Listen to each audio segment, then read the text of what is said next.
be revisited. Work is currently underway to review these recommendations for consideration over the coming year. Several non-governmental organizations in the conservation space are also facing financial distress due to cessation of international visitors who provided the lifeblood for their projects.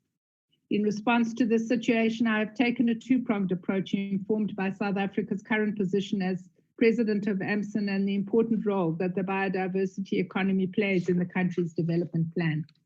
Firstly, I have established a ministerial task team on resource mobilization for conservation COVID-19 responses, comprising experts from diverse backgrounds to consider innovative approaches to sustainable funding for the conservation sector. The second initiative is one our department is working on together with the IUCN and the Endangered Wildlife Trust. We have established a number of working groups to make recommendations on how we support the post-COVID recovery of the biodiversity and conservation sector and build our nature-positive future. While this work is still at an early stage, future success will require much greater coordination between government and non-governmental sectors. Together, we will have to rethink how we cooperate to restore ecosystem services, protect strategic water sources, and develop green infrastructure.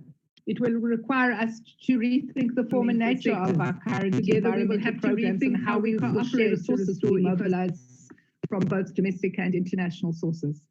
Despite our budget cuts and a late start to our expanded public works program, we still aim to create 16,000 work opportunities this year. We will ensure that 60% of people who benefit from the implementation are women, 65% are young, and 2% are persons with disabilities. Honorable members, this year the Paris Agreement that falls under the United Nations Framework Convention on Climate Change comes fully into force. Our country is a signatory to the Paris Agreement, and together with other signatories, we are reviewing our contributions to reducing emissions and building our resilience to the impacts of climate change through our nationally determined contributions, or NDCs. We aim to commence with the public participation process on South Africa's NDCs while adhering to COVID-19 lockdown regulations in September. Work also continues on our climate change bill, with processes in NEDLAC hopefully reaching conclusion in August, so we can still submit to this House before the end of the current financial year. To fast track the development of renewable energy projects in line with the Integrated Resource Plan, our department last week called for public comment on 3 more renewable energy development zones, namely eMalahleni in Mpumalanga, Klerksdorp in Northwest, and Beaufort West in the Western Cape. This will bring to 11 the number of REDs in the country. The REDs represent priority areas for investment in the electricity grid, regarded as an enabler of higher levels of renewable penetration in our country. Projects located within the boundaries of the REDs are beneficiaries of streamlined environmental authorization processes. Honorable members, waste recycling and the transition to a circular economy is an area where our department must speedily and dramatically upscale its interventions to create jobs, formalize micro waste recovery enterprises, divert waste from landfills and the environment, and improve the overall system of waste management. In this regard, I'm happy to share with this House today that the Waste Hire Management Plan and the extended producer responsibility plans for sectors including paper and packaging, lighting, and e-waste have been published for public comment and will soon be gazetted. These plans have been developed under sections 29 and 18 of the Waste Act respectively. As I conclude, allow me to return to the blue economy. The South African fishing sector remains a significant contributor to food security. Stabilizing the subsector through the allocation of longer-term fishing rights is critical to attracting investment. To this end, in 2019, the Cabinet extended the timeline for dealing with the fishing rights allocation process, or FRAP. The revised period for the commencement of the FRAP process for the granting of commercial rights was published on the 26th of June this year for public comment. Of crucial importance at this stage is to stabilize our aquaculture sector and the jobs it sustains. We are finalizing consultations on the aquaculture bill so that we provide policy certainty without overregulation. We hope to bring this bill to the House next year. Securing sustainable markets for our aquaculture products remains of crucial importance at this time. when Asian markets have been disrupted by the COVID-19 pandemic and South African producers face competition from cheap imports. Our team is currently working with the DTI and the industry to identify and secure new international and domestic markets. Securing the safety of our domestic fish stocks is a central requirement for a sustainable industry. High quality information to inform management decisions is the cornerstone of sound fisheries management. Under tight resource constraints, the department must rebuild this capacity in partnership with other branches, the industry, and tertiary institutions. Under the auspices of the Pakisa Initiative 5, we have, together with other law enforcement authorities, focused on preventing illegal harvesting of marine resources. To date, total confiscations of illegal catch have amounted to more than 13 million. To ensure more permanent deployment of security personnel, the next step is a marine and coastal sectoral threat, risk, and opportunity analysis to inform where we should focus at a strategic and operational level. Allow me to thank our Deputy Minister, Ms. Makatso Sochu, our Acting Director General, Mr. Ishama Bada, and Team Environment, Forestry and Fisheries, as well as the CEOs of our entities for all their support and hard work over the past year. My appreciation goes to Honorable Fikile Xasa and members of the Portfolio Committee for their oversight role and for ensuring we remain accountable in the public domain for all that we do. I would also like to take this opportunity to thank the many non-governmental organizations and individuals who dedicate their time and efforts to the sustainable management of our environment and our natural resource base. Your passion and commitment inspires us each and every day. I thank you. Thank you, Honourable Minister. The next speaker is the Honourable Tasa.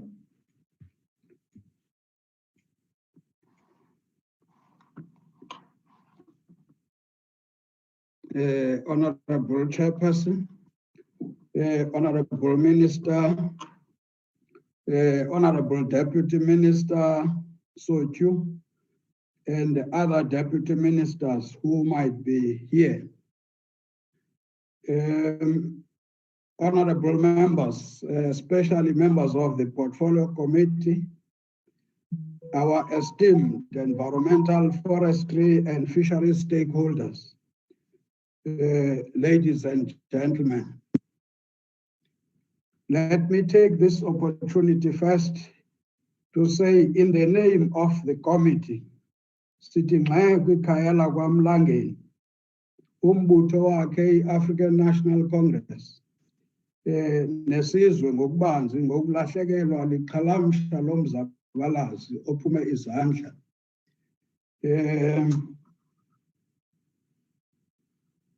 The committee, the Portfolio Committee,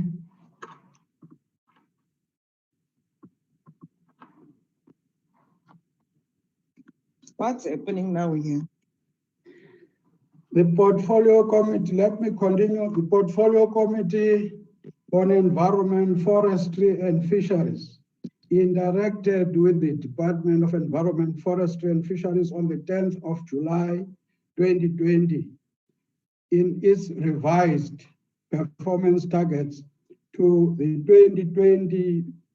2020-2021 Annual Performance Plan in respect to the revised 2020-2021 budget.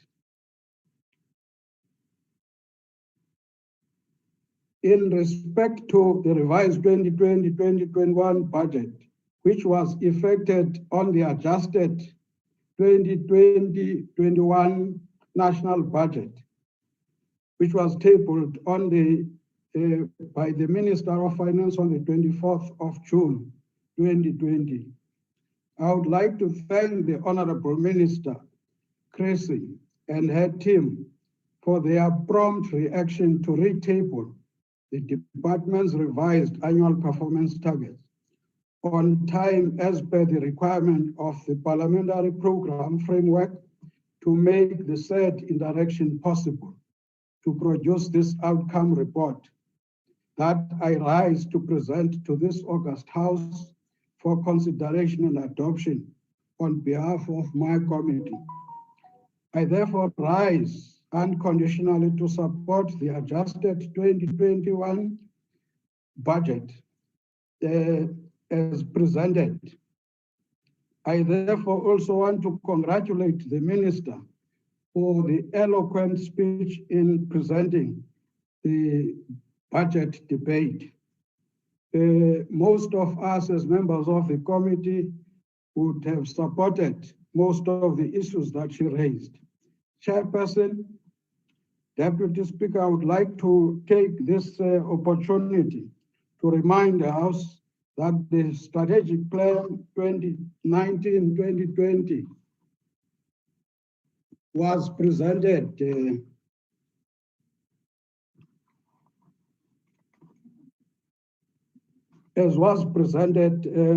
in February, and the budget adopted later. Would like as well to say, in response to the 2021 national budget tabled in February 2020, however, the ongoing threat of COVID-19 pandemic to public health, the damage to the national economy, and the disruption to the daily life have caused South Africa to take unprecedented steps to contain the impact of the coronavirus. Budget plays a central role in government's response to the coronavirus and its fallout, as governments worldwide pay special attention to the needs of their citizens, especially those who are particularly vulnerable to the devastation, health, and economic impact of COVID-19. To meet these unparalleled challenges, governments need to have sufficient public funding to ensure a comprehensive response. Consequently, the South African government set aside 800 billion so that we will be able to make sure that we are able to respond. The department, as well as other national government departments, had to make sure that they contribute to government's overall COVID-19 response and post-lockdown economic recovery initiatives. This was the basis for adjusted budget 2020-2021 national budget, and hence this budget vote debate that we are doing now. We appreciated the assurances that Minister Creasy and her team provided to mitigate the impact of the pandemic, not only on the performance of the department and entities, but also on livelihoods. This is important on the department and its 5 entities. Do not only provide direct and indirect employment to our people, but a huge number of our coastal communities look to our seas, let alone our onshore fisheries resources. It is important to note that the transfer of the Forestry and Fisheries branch to the Department of Environment, Forestry and Fisheries on the 1st of April 2020 as part of the National Macro Organization of Government has meant that the department's footprint in the lives of the South Africans has increased substantially, thereby making the implementation of the concept of sustainable development a reality. The department now has 9 branches or programs. Overall, the committee noted the manner in which the department and entities functioned to execute their mandate and take on new responsibilities for managing the fallout of COVID-19 pandemic on our people at such an uncertain time in the history of humanity. Our committee would like to indicate immediately that we are satisfied and aware about the challenges that confront society in the country. Honorable Chairperson, I would like to end my debate by thanking the Minister, including the Deputy Minister, Megisochu, and the executive management and officials of the department and entities for their cooperation as we are doing our work of oversight, as well as thank Nosipho Naba, the former DG of the department, for her sterling work in contributing to the work that the department and ourselves as a portfolio committee have been doing. Otherwise, thank you very much. Thank you, Honourable Member. The next speaker is the Honourable Lorimer. Thanks, Mr. Chair. In this budget, more important than how much money there is whether or not it is properly spent. There's big money in fishing and big corruption. And the way the department has failed to deal with it is emblematic of its failures in other areas. The ANC's National Development Plan, to which it pays sporadic fealty, speaks of the importance of marine fisheries for coastal communities, and that's as it should be. And it follows from that coastal communities should be the beneficiaries of fishing rights. So why then does somebody in Boksburg get a crayfish quota? Why do people with no discernible connection to the sea suddenly get a hake quota? They don't have a boat, they don't have a factory. What they do have is BEE credentials. And we all know that not just any person gets BEE, you have to have a family connection to the ANC faction in power, or you have to be important in the party.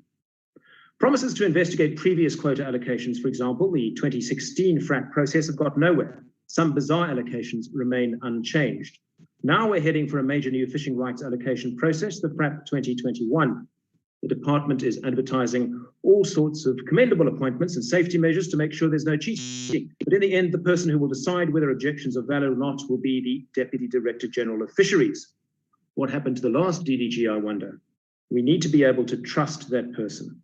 Currently, there is a process to appoint a new DDG of Fisheries, but there's no indication as to who is in the running. What is likely, based on past performance, is that it'll be somebody who is compliant with and perhaps even assists the steering of juicy quotas to ANC comrades. If the minister wants to ensure a credible process, she should reveal who is in the running for this job and the basis on which that person will be chosen. Fish is a finite resource, all the more reason that rights should be focused on coastal communities and on where they provide the most jobs. Rights should not be handed out as rewards to ANC members who will on-sell them to the companies who do have boats after taking a handsome profit. Fisheries was once a great asset. The ANC government has made it a piggyback. Remember the patrol boat fleet we used to have. Remember the research capacity we used to have. There are still some good scientists struggling against the odds, but it's difficult to get anything implemented when the money is gone. Because in the ANC, political connections are more important than honesty. Where it has not been crooked, the department has failed because it tried to impose ANC ideologies, like forcing small-scale fishers into cooperatives. Cooperative success stories are as rare in our fishing communities as they were in the Soviet Union. One or two Potemkin examples, and the rest are on a scale ranging from unsustainable to disaster. There are even now stories of co-ops on-selling their fishing rights. The department has swept easily from neglect to micromanagement in aquaculture, which has been disappointing as a creator of value and jobs. The department tried unsuccessfully to start small businesses because the ANC cannot grasp that the complexities of starting a business cannot be successfully negotiated by government. And that means by any government, not one, especially not one, which can't even achieve the basics of governance. Rather than trying to dictate every participant and every outcome, government should stand back and clear the way for business to succeed. Government needs to have an eye on the big picture, growth, preservation, sustainability, and success, rather than on merely enforcing arcane rules. Now, here's an example of a domestic market minister. South African aquaculture-grown abalone is highly prized in the Chinese market, but exports have had huge difficulty because of the pandemic and Hong Kong politics. So logically, we should be adding abalone to restaurant menus in South Africa as an added attraction when tourism restarts. But no South African restaurants offer abalone on their menus. Why? Because the licensing regulations are too onerous. If the department was really focused on supporting the South African industry, it would find a way to take the regulatory burden off individual restaurants, not just bluntly enforce rules that crush demand. The minister has come in as a new broom, but FRAP is where her tenure will be judged. Another hotly disputed, obviously corrupt process, and the entire system will be deprived of legitimacy. We've seen what happens to illegitimate systems. The rules get ignored. Everybody joins in the plunder, and the resource disappears. Stuck as it is with a 58-year-old national democratic revolution as an unvariable lodestar, hopes are not high that the ANC will fix this. Innovation is not something it does. And to conclude, Minister, the green stimulus all sounds very nice, but you have to stop the stealing first. Thank you. Thank you, Honourable Member. The next speaker is the Honourable Paulson.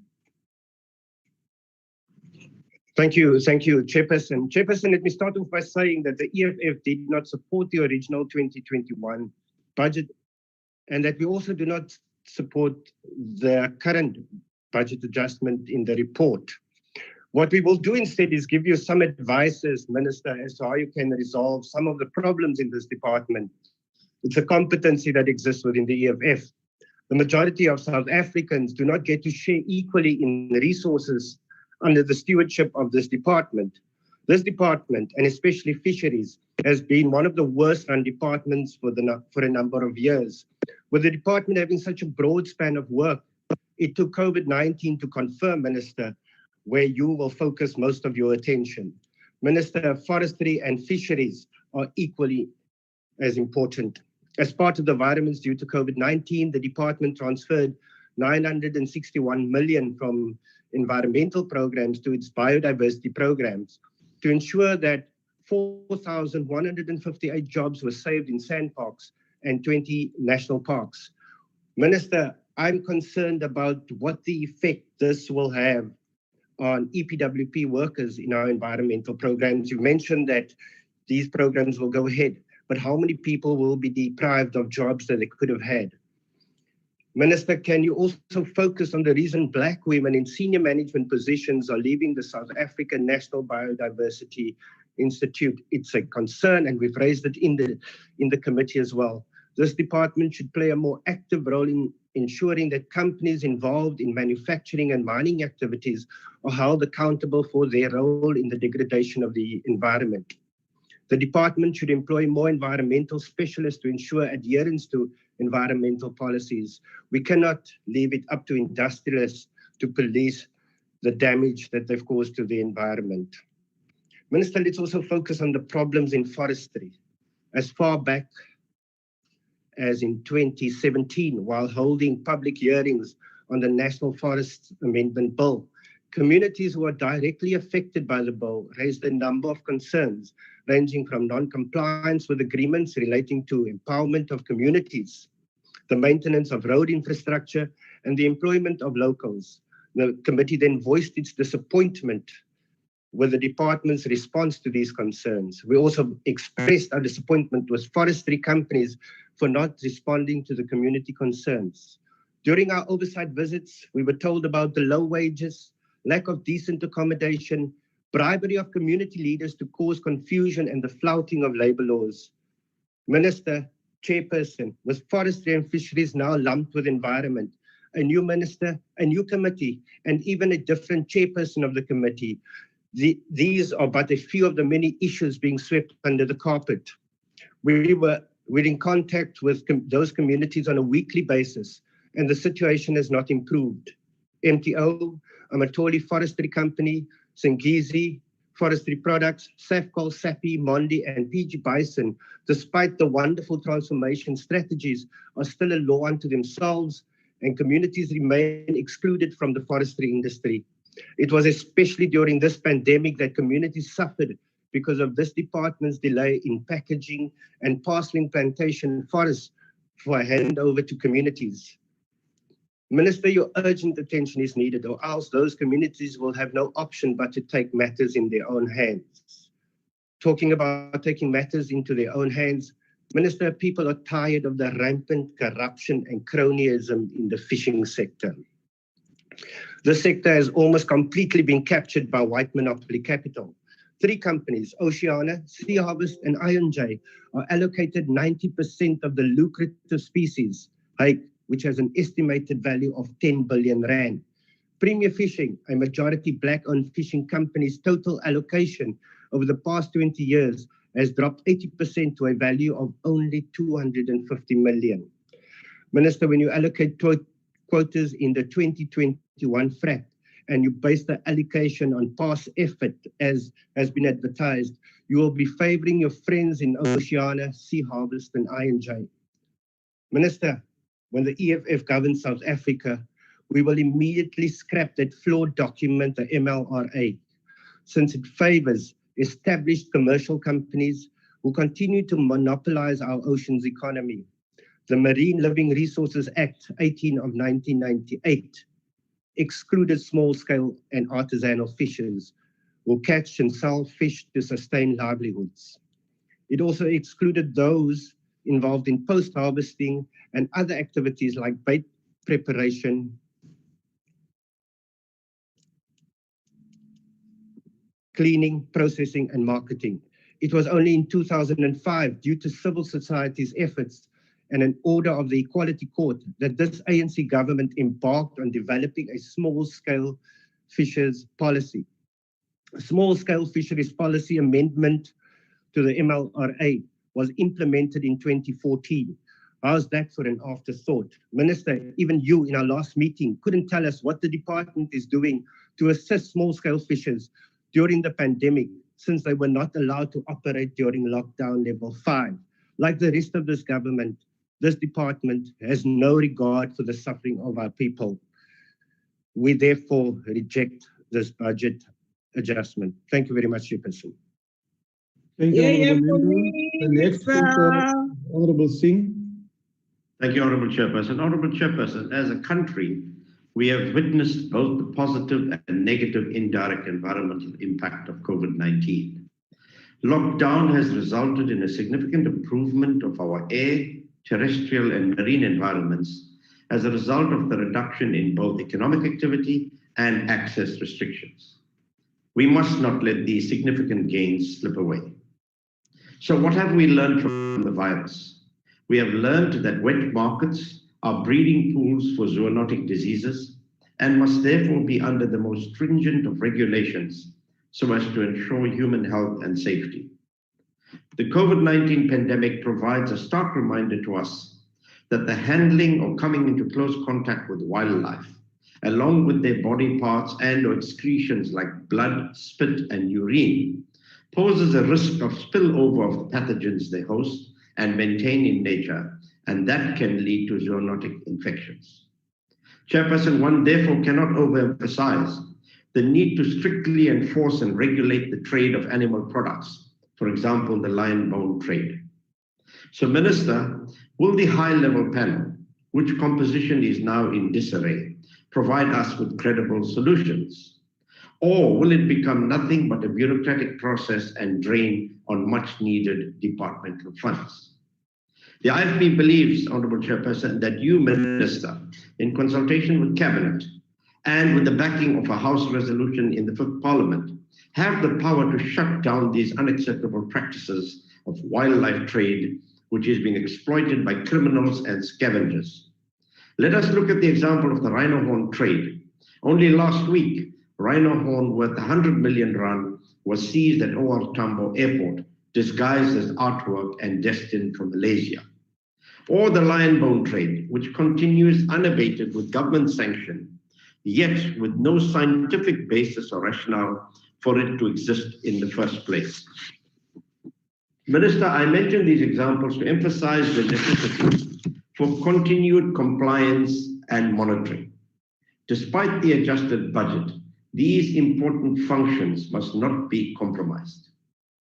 Chairperson, the biggest beneficiary in the adjusted budget goes to the program of biodiversity and conservation. Just under 1 billion rand will be transferred to 2 departmental entities, Ismangaliso Wetland Park and Sand Parks. And the principal reasons for this being the inability of these entities to generate sufficient revenue during the lockdown. It is hoped that these funds will provide both a cushion and a springboard that will assist them when economic activities are fully reopened. We as the IFP Chairperson believe that these large transfers will not only assist in creating stability in those entities, but that they also underline the importance of biodiversity and conservation as a significant contributor to the economy of our country. We dare not falter in doing everything to protect our natural heritage.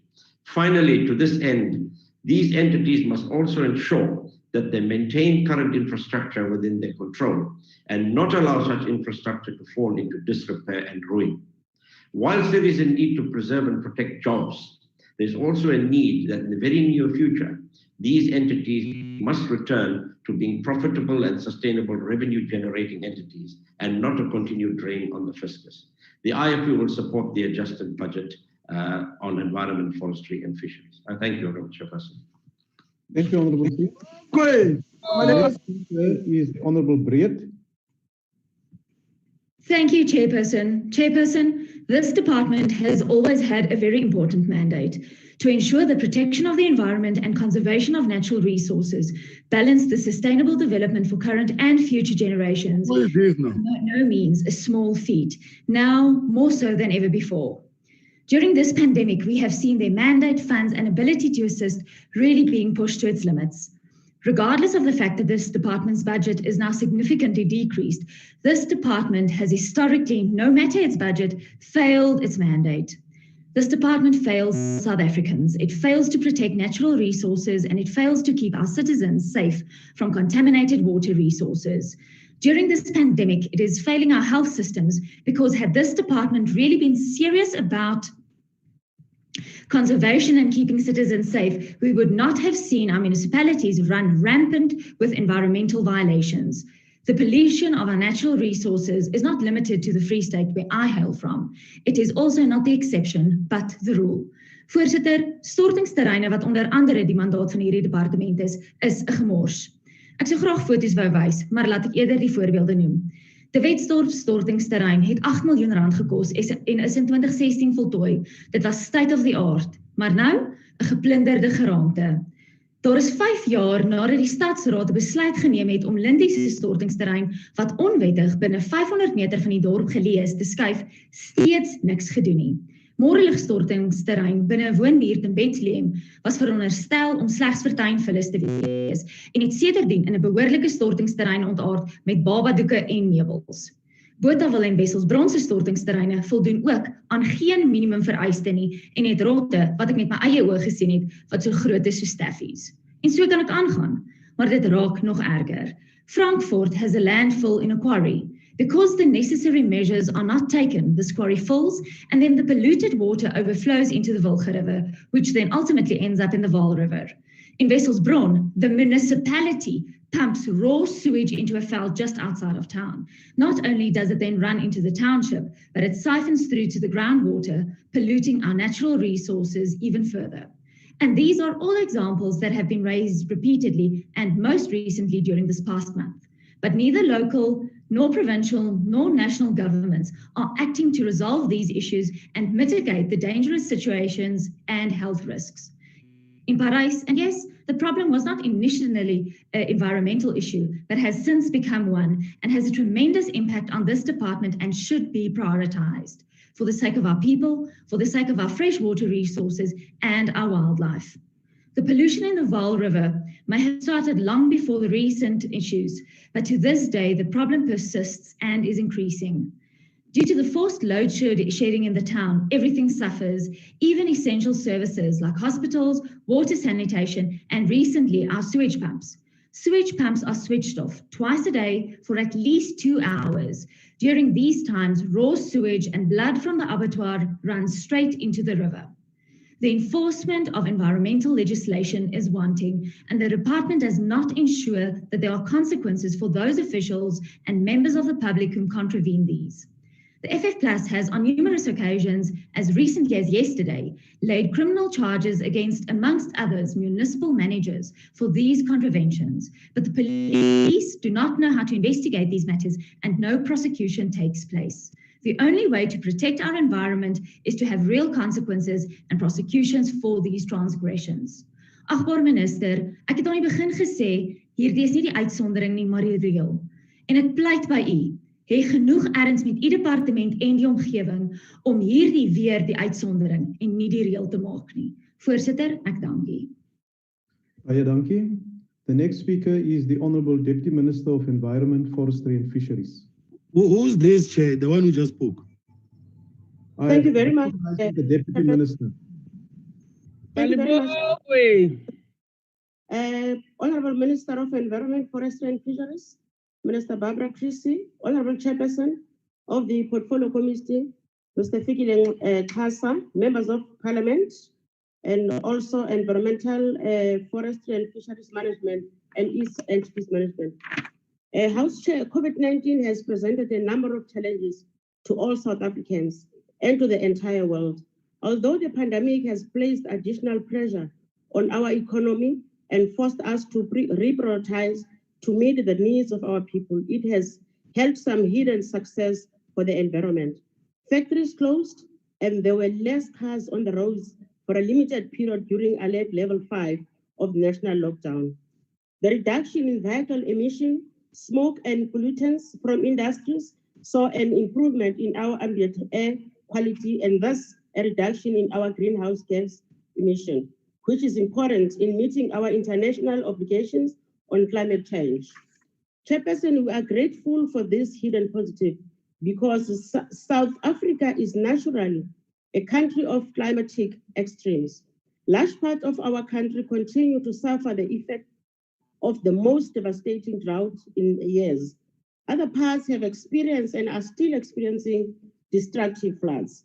As you know, Chair, without food and water, we are unable to sustain growing population. A key area is the health of our soil. It is well known that community managed land could generate worth of ecosystem benefits in South Africa through, for example, reduced pollution, clean water, and erosion control. As a country, Chair, we have managed to secure more than $3.6 million through the Global Environment Facility Fund for the implementation of a project to address land degradation and the effects of drought in grazing lands in Limpopo and Northern Cape Province. Globally, negotiations are underway to discuss possible options for addressing drought under the United Nations Convention to Combat Desertification, UNCCD. Intergovernmental Working Group on Effective Policy and Implementation for Addressing Drought concludes its work. We will have a solution or guidance on how to tackle drought issues at all levels. Honorable Chair, among the key areas that can contribute positively to green economic growth is waste, as alluded to by Minister. The department has over the years supported municipalities to manage their waste. Studies on the challenges faced municipalities in this area have shown that there are many issues to be addressed at municipality level. For instance, issues of capacity limitations, lack of knowledge of the Waste Act and its imperatives, resource allocation, inefficiencies, specifically in relation to tariff setting and costing of waste services, waste services backlogs, inadequate planning, and the general low priority allocated to waste management need to be urgently addressed. Municipalities are also being assisted with the development of integrated waste management plans. Chair, good green deals campaigns encourage households and communities to reduce, reuse, recycle, and repurpose their waste. Furthermore, our department, in collaboration with the Department of Corporate Governance and the National Treasury, has promulgated a landmark policy on the use of municipalities infrastructure grant, which is referred to as MIG, for funding specialized waste vehicles. Municipalities that have been struggling with waste collection due to the fleet aging, low revenue, and other reasons will thus be able to produce waste collection and other specialized vehicles through this municipality infrastructure grant. Chairperson, this financial year will see the training of 100 municipal officials and councillors on various aspects of waste management. We are also in the process of compiling key waste infrastructure projects for the Presidential Infrastructure Program, as alluded to by the Minister also. We are participating in the United Nations Environment Program, which is referred to as UNEP COVID-19 Response Platform, that seeks to provide support to communities so as to cope with the complex of the pandemic. Through this platform, support to those that work in the waste management space, including waste pickers, can be coordinated. This includes the donation of food, PPEs, and provision of financial stipends. Additional work is being done with municipalities by the department and UNEP to enable them to deal with the new waste stream that has emerged as a result of COVID-19. This is the management of face masks, disposable hazard suits, plastic gloves, and related materials being used and discarded by medical professionals and members of the community. We need to ensure that this waste does not end up clogging our rivers and oceans or contribute to the increased litter as we work to keep our environment safe and clean. I think the member of parliament spoke about Wesselsbron, and I agree with her because I've been in that area. Chairperson, because of the South Africa's rich and unique biodiversity, protection of our environment is of utmost importance. This is an area that holds enormous wealth in terms of jobs and economic development. It is the source for the development of the biodiversity economy. It is an area of development that will not only increase equality in the wildlife sector, but it will also increase the share of traditional knowledge holders in the use, both domestically and internationally, of plant-based products used by communities for generations. Coexistence of humans and nature this year is being celebrated in the first Trans-Frontier Conservation 20 years ago. For instance, the establishment of the Kgalagadi Trans-Frontier Park was an epoch-making milestone for conservation and ecotourism in the region. The historical bilateral agreement signed 20 years ago between South Africa and Botswana established the only Trans-Frontier Park that is open in the true sense of the word for tourism movement. Chairperson, these TFCAs are one of the greatest conservation success stories within SADC, and they guarantee the long-term conservation of valuable wildlife resources in the region. Chairperson, rapid urbanization and the movement of people from rural to urban areas is placing greater pressure on existing infrastructure. One of the areas presently meeting some of our needs is the expanded public works programs working for fire initiatives. This includes working for land to ensure sustainable land management, working for water, which aims to secure strategic water resource through the removal of alien and invasive species, and working for wetlands directed at ensuring nature's natural water filters are fully restored. Another key area is the protection of our forests, that is areas vital for sustainable development. These renewable natural resources are crucial for tackling issues such as poverty, food security, climate change, biodiversity, sustainable production and consumption, and social inclusion. Chairperson, through plantation forestry and the Forestry Stewardship Council, we will be able to enhance on the existing natural forests and woodlands in our country. Forest contribution is around 10% of the agricultural GDP. 3 years ago, Chairperson, many people lost their homes, businesses were destroyed, more than 10,000 people were displaced, and thousands of hectares of indigenous forest was destroyed in a wildfire that ripped through Knysna and surrounding areas in the Western Cape. This wildlife could have been worse had it not been for the ongoing clearing of invasive species by the Working for Water program in that area. We are well aware of concerns around management of state forestry in the Southern Cape, that is the Western Cape, and this has led to the department employing 89 workers to assist with fire prevention measures on the state-owned plantation. The Working on Fire teams have prepared strategic fire breaks in the area. Similar operations are underway in other forested areas across the country. Chairperson, earlier this year, 120 young people graduated through our forestry support programs to become Working on Firefighters and forestry project graduates. I there appeal to our youth to apply for and participate in skills-based training programs being offered by government. I want also to confirm the critical importance of women as front fighters against our changing climate. Women's role is also more important today than ever, as they are the backbone of development, particularly in our rural areas and informal economy. In conclusion, I would like to thank you, Minister, Chrissy, and also the chairperson and the team in the portfolio committee for their support. I would also like to extend my gratitude to the department's former Director General, Ms. Nosipho Ngaba, who retired a month ago, and the acting Director General, Mr. Isham Abada, and the entire team at DAV. I thank you very much for your support together and the team. Thank you very much. Thank you, Honorable Deputy Minister. The next speaker is the Honorable Thring. Honorable House Chairperson, the Department of Environment, Forestry and Fisheries has a mandate to achieve sustainable development towards a better quality of life for all, with a downward revised budget from 8.95 billion to some 8.9 billion. Like many government departments, this department has to do more with less.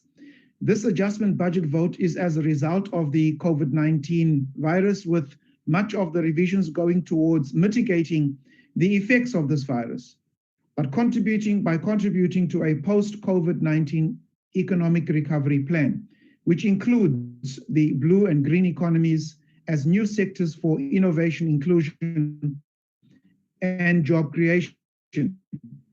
The ACDP appreciates the efforts made by the department to secure some 4,158 jobs saved in sandparks and 20 other national parks. Efforts to protect the 4.3 million hectares of South Africa's conservation estate and the 3,697 square kilometers of marine protected areas are also appreciated. This was made possible by the transfer of some 961 million from Program 6 to the South African National Parks. Honorable House Chair, stories by surf fishermen abound about the plundering with impunity of our marine resources by trawlers from outside and other countries. When these fishermen shine their lights on the trawlers, the lights of these trawlers are immediately switched off. At dawn, the trawlers immediately can be seen making a beeline in an easterly direction. If no action is taken, we can kiss our ocean economy recovery plan goodbye. The ACDP notes with concern the last Auditor General of South Africa's report that the department, while making progress from an adverse opinion to a qualified opinion, the overall portfolio had regressed to receiving 3 modified opinions from the 2 modified opinions of the previous year. Irregular expenditure had increased from 119 million to 604 million. The root causes of this were slow or no response to improving key controls and addressing risk areas, inadequate consequences of poor performance, and instability in vacant key positions. On the audit for the Marine Living Resources Fund and Forestry, it had regressed from a qualified audit opinion to a disclaimer of opinion, while Forestries had also regressed from an unqualified opinion to a qualified opinion. According to the last audit report, there were no investigations of all the allegations of financial misconduct and fraud, and the supply chain management misconduct was not investigated. The root causes were the same as for the DEA. It is said that the fish indeed rots from the head. The ACDP does not support this adjustment budget. Thank you, Chair. Thank you, Honourable Member. The next speaker is the Honourable Sheikh Imam. Thank you very much, Chair. Okay, first of all, yes, the National Freedom Party supports the adjustment budget tabled here. Let me start off by saying, quoting a very famous quote. They say, give a man a fish and you feed him for a day. Teach him a man to fish and you feed him for a lifetime. Now, having said that, Honorable Minister, through your House Chair, some of the challenges that the fishing industry, particularly the small-scale fishing industry, is facing, and I think some of my colleagues have already alluded to, and is the monopoly that exists in the country, particularly with large-scale fishing companies and fishing trawler companies. And in fact, I've had a situation where in the fishing industry, particularly in the Western Cape, have repeatedly complained about the problem. And you'd find that for a long period of time, every year, the small-scale fishermen in the Western Cape are not able to gain access to a certain species of fish. And in this particular case, it is the snook, which is where most of their livelihoods depend on. And the reason for that is apparently that the large-scale fishing companies and the monopoly that they have in deep sea, they do not allow these species to come closer to the shore so these people are able to capture them. And that's one of the serious problems we have. But Minister, I want to go on to something completely different. And I've highlighted this many a times before, but it has not received the desired attention. And that is an environmental issue. Many, many years ago, there was a study done by the KZN University. And that study was on the environment impact of air pollution in the Meerwen, Jacobs, Lamontville, Osterville, Bluff areas, and the high pollution rate, which results in lung infections, tuberculosis, and things. And this report has not been released for some reason or the other. I want to urge you, Minister, to put some mechanisms in place to do some research into this community, into the high levels of these particular illnesses, where it's lung infections and tuberculosis and others. So the other issue is, Minister, is the issue of forestry. Again, there's been repeated concerns raised by members of the forestry industry, particularly in the Tsitsikamma, Eastern Cape and Western Cape regions. There is no beneficiation. It's also manipulated and controlled by big business. And what happens is, particularly if there is fires and things in this area, these people remain without an income for a long period of time. It's some of the issues that we believe that you should be looking at in terms of that. Then, but I want to go back to the issue of Houtbay. Remember, your time is now expired. You won't be able National to... Freedom Party supports this adjustment budget. Thank you very much, Chair. Thank you, Honourable Member. The next speaker is the Honourable Weber.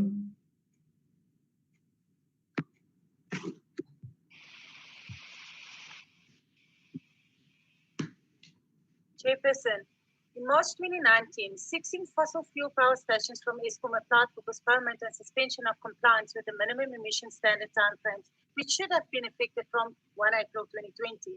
In March this year, this process was still not concluded.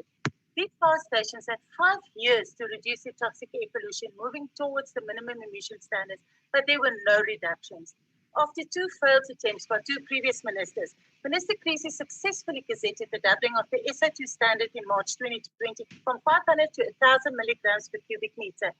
Could the reason for this be that South Africa now have to have in their nationally determined contributions? By doubling the standard of SO2, the country might look good as the percentage of air pollution will seem to have decreased. If this is the case, South Africans will believe that they are successfully winning the fight against air pollution, but it is only government pulling a veil over their eyes. How serious is the government in fighting for people's lives and the protection of our environment? In October 2019, an illegal mine popped up at the farm in Mpumalanga. It destroyed a registered wetland. The mine was covered underwater in December due to rain, and the toxic polluted water ran into the drinking water of the surrounded farms and towns. This, while the Department of Water gave the mining company a directive, making it clear that they cannot mine there. On 21 February 2020, Minister Mantashe published a list of valid permits and licenses as an answer to a question in Parliament. And the name of this mining company was not there. A questionable permit, no consultation, no public participation, no environmental management plan, and an environmental impact assessment, copy and pasted from various other EIS. Is this a new land grab plan? This farmer and the environment have been completely failed by the government's unwillingness to apply the rule of law. In these cases, the failure of the ANC state has been laid bare.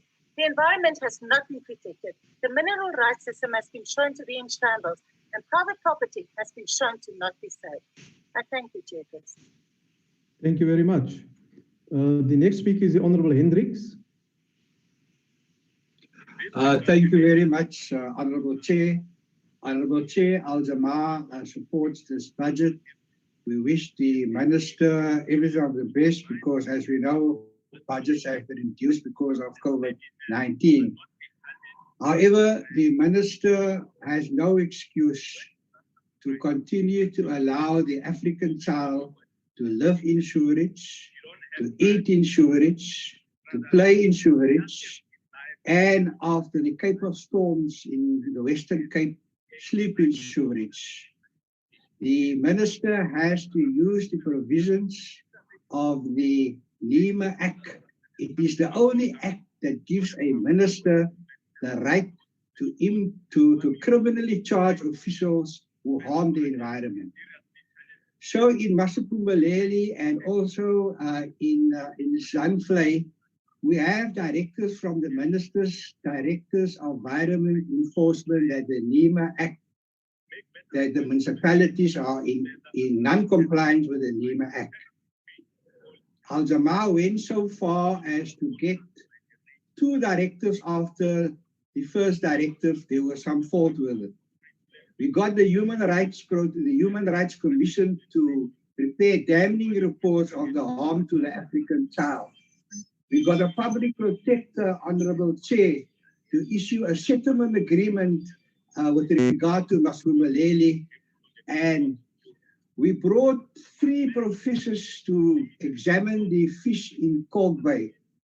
The snook, 1/3 is diseased, and we are expected to eat a fish that we love very much in Cape Town. The minister has got the green scorpions, but they, in my view, they are lame ducks. They don't enforce the NEMA Act. So while we support this budget, we ask the minister to use the powers of the NEMA Act and criminally charge officials who harm the environment and also harm African children. The minister should show no fear or favor, no matter if these municipalities are ANC municipalities or DA municipalities, or if the province is controlled by an MEC from the DA, for example, and not from the ruling party. We feel that the minister is not doing enough to enforce the NEMA Act, and we hope that the minister will give attention to it so that the African child does not live in sewerage. Honorable Chair, climate, sewage pollution of our waterways is more harmful than climate change. This is what the professors at UCT, Stellenbosch, University of Western Cape, CSIR have told us in their findings. Sewerage pollution at the moment are harming 1 million residents of Khayelitsha as the sewage from the Zandvlei is sweeping into the country. Thank you very much, Honorable Chair. Thank you, Honorable Member. The next speaker is the Honorable Winkler. Thank you. We are here to create a better world for ourselves and for those that come after us. We must act with purpose and urgency to address the climate crisis, which threatens our very existence. South Africa has its role to play, considering that 77% of our energy comes from coal, and that our poorest and most vulnerable communities are choking under the weight of poisoned air. We must transition as quickly as possible to renewable energy, not build 2 new coal plants, to honor our commitments to the Paris Agreement. We have an opportunity to gear South Africa towards a green economy, where we promote growth, create well-paid, safe jobs, conserve our biodiversity, and increase South Africa's overall well-being. We need strong leadership and vision to do this, though, and we need South Africans to join us in this mission. If we take too many steps in the wrong direction, we will end up destroying our natural heritage that we are world-renowned for. Goodbye tourism, goodbye conservation. The world is facing the 6th mass extinction, and yet this government wants to remove the remaining protection of our iconic wildlife, allowing them to be butchered for profit, to be eaten under the proposed amendment to the Meat Safety Act, our lions to be packed like sardines in enclosures, skin and bones to be used and then shot in captive lion hunts. How can we continue on a path where we have no reverence for life, for our planet, where nothing is sacred except the dollar bill? Even though this earth has given us everything we need, we repay her through exploitation and short-sighted laws. Something far greater hangs in the balance. It's South Africa's pride and heritage. We are selling her soul from beneath our feet. How can we allow this to happen under our watch? We must lead. Honorable Minister Creasy, history will remember you for the decisions you have been entrusted to make.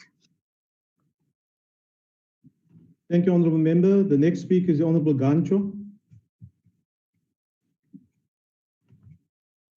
Honorable Chairperson, Honorable Minister Creasy, Honorable Deputy Minister Soitju, and Honorable Members, let me take this opportunity and give respect to our departed stalwart, Utata Umlangi. May his soul rest in peace. Honorable Chairperson, today as we are faced with a global pandemic that threatens the very existence of human life, 5 days ago, the world joined us in celebrating the legacy of our global icon, Utata Nelson Mandela.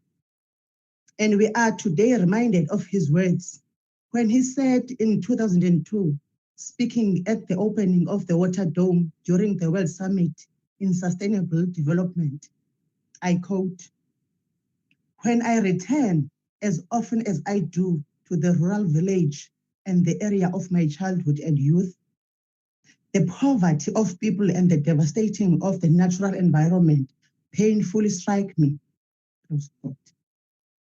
Chairperson, a lot of progress has since been made when Utata said these worrisome words. Admittedly, a lot still needs to be done. You may as well wish to ask a question, Honorable Chairperson. Are we ready and up for a task that lies before us?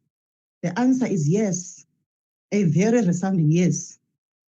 Our state of readiness is clearly articulated in the Ready to Govern ANC policy document. In it, we said, we must use our environment in a careful and well-planned way so that all can benefit from it now and in the future.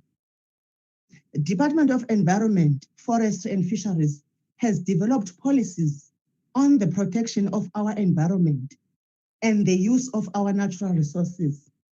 And today, I stand before this House in the name of African National Congress in firm support of this budget vote 32.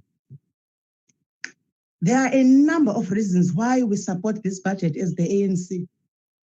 Firstly, take serious note of the current fiscal framework and the global pandemic that has led to the adjustment of this budget vote.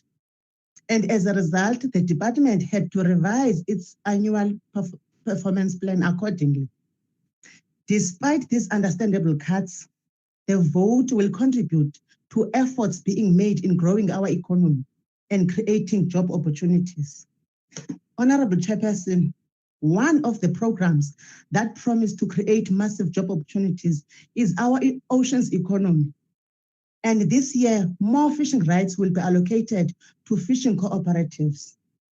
The expansion and participation of small fishing communities in the value and supply chain as resolved by 54th National Conference of the ANC in Nazareth is critical in transformation of economy. The COVID-19 has challenged our ability to make use of modern technology in doing our work and business. And innovative ideas such as Abalobi mobile application are important for the sustainability of small-scale fisheries sector. Honorable Chairperson, this budget will support 19 traditional authorities for biodiversity economy implementation. And these are very much welcome programs, given the huge economic benefit our people stands to gain upon their successful implementation. And it is important to remember that these are former homelands and very impoverished areas where 67% of our citizens resides. Chairperson, South Africa is said to be a home to 22,000 indigenous plants. And over these years, the use of these plants have provided a source of livelihoods for many traditional communities. And we encourage the continued cultivation of indigenous species and the potential economic benefits derived in terms of indigenous knowledge systems. Honorable members, one of our greatest source of pride and wealth as a nation is our national protected areas. And our national parks falls within these areas. And other areas falls within the United Nations UNESCO World Heritage Sites. And they are a tourist source of attraction. And this provides a lot of employment and economic opportunities to the surrounding communities. This is our common national heritage and our common national inheritance. Honorable Chairperson, we all know the devastation of climate change on our farming communities and in our most vulnerable communities. It is in this light that we acknowledge the positive impact that climate change adaptation sector plans have on the development of knowledge and strategies in the implementation of climate adaptation programs. And we are excited about the prospects of these climate adaptation strategies at local level through the district development models. We welcome the establishment of the draft Section 29 plan on waste tires. The ANC, Honorable Chairperson, is committed to just transition to a low carbon, climate resilient economy. And we are particularly pleased with work being done on the development of sector jobs resilience plan. Honorable Chairperson, the African National Congress fully acknowledge the devastating impact of COVID-19 in our economy, and we applaud initiatives taken by the department in reprioritizing its budget, while ensuring that the core function of the department's mandate remains. In conclusion, Honorable Chairperson, we must never and never forget the main content of the National Democratic Revolution.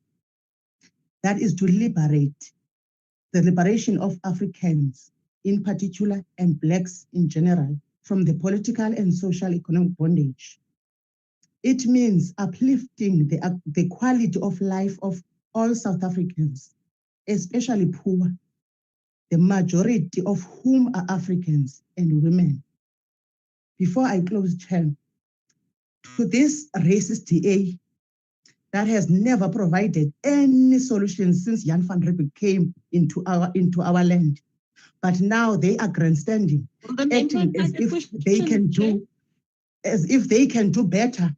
Honorable Gancho, there's a member who wants to know if you are prepared to take a question. Are you No, I'm prepared not. to take a question? The member I'm can not. take a question. Thank you. I'm not. Continue on the member. Chairperson, to EFF, please allow the ANC to lead as it has been given a mandate by the majority of voters. Sanuza grandstand up. ANC supports this budget vote. anyway. Thank you. We'll need you.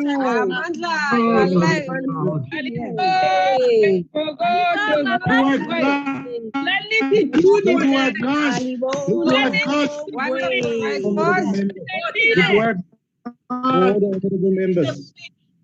Good work. Order, honorable members.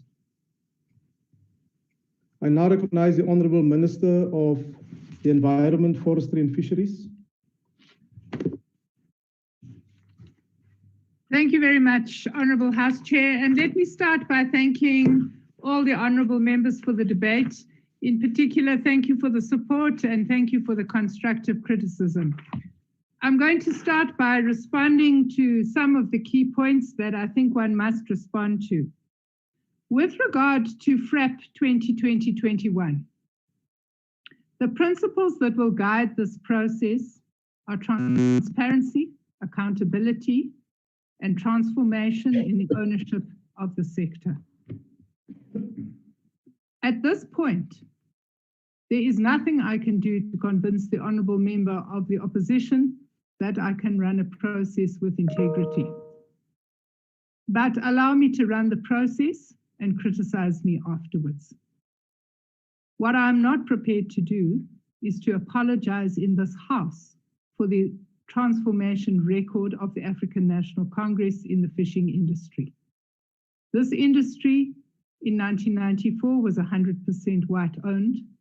Now the average ownership in this industry is in the region of 60 to 65%. And I think that that is a significant transformation achievement.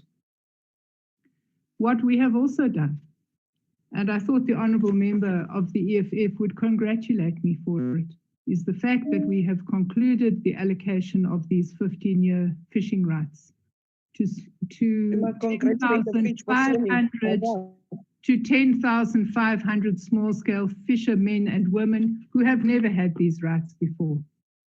Small-scale fishing was allowed throughout the lockdown process, including under level 5. We did considerable work during the Silk Run to ensure that this product, which is in the basket of small-scale fisher, was something they were able to access, including dealing with the police on questions of movement.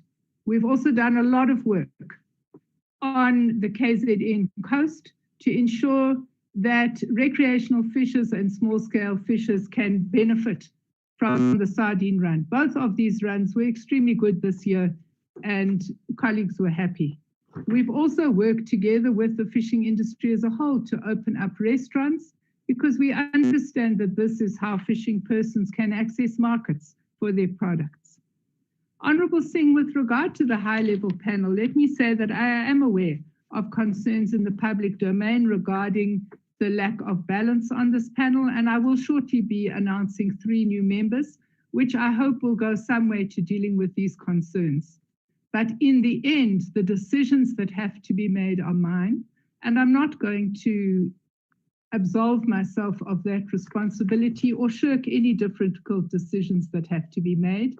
And I have already asked the panel to consider the inputs that were made by the previous portfolio committee on all matters before it. Honourable Breert, I think the Deputy Minister has answered most questions on landfills, but if you would like to contact my office with regard to specific landfills that are not in compliance, I'm very happy to assist you in dealing with these matters.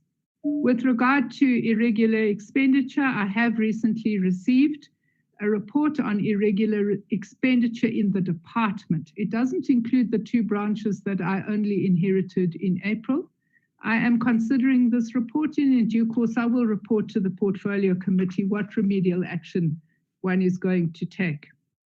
Honourable Sheikh, I have mentioned the fact that the snook season was very good this year, and let me also say to you that we do have a health study that is going to be implemented in the Durban Basin. We are concerned about high levels of pollution in that area, and we're already convening a meeting with all of the stakeholders. With regard to the point that was made by Al-Jamaa on pollution of our rivers, I've already acted in Milnerton and in Langebaan on specific cases. If you want to bring particular cases to my attention when they happen, I'm very happy to assist you in that regard. Honourable Winkler, with regard to the Meat Safety Act, I have had a meeting with the Minister of Agriculture on that particular piece of legislation, and I have brought to her attention my concerns regarding threatened and protected species that are included there, and she has promised to get back to me on this matter. Honourable Weber, with regard to the doubling of the SO2 standard, I think it's important to remember that in the Highveld priority area, at the moment, SO2 emissions are somewhere in the region of 5,000, 3,500. So setting the standard at 1,000 will considerably improve current air quality, and it is a standard that some of the major polluters believe, given their current ability to invest, they will be able to achieve. Let me conclude there and thank honourable members once again for all of the important contributions they have made to this debate. Thank you, Honourable Minister. Honourable members, that concludes the debate and the business of this mini plenary. The mini plenary will now rise. Thank you very much, Chairperson. Thank you, House Chair. Amandla. Aware too.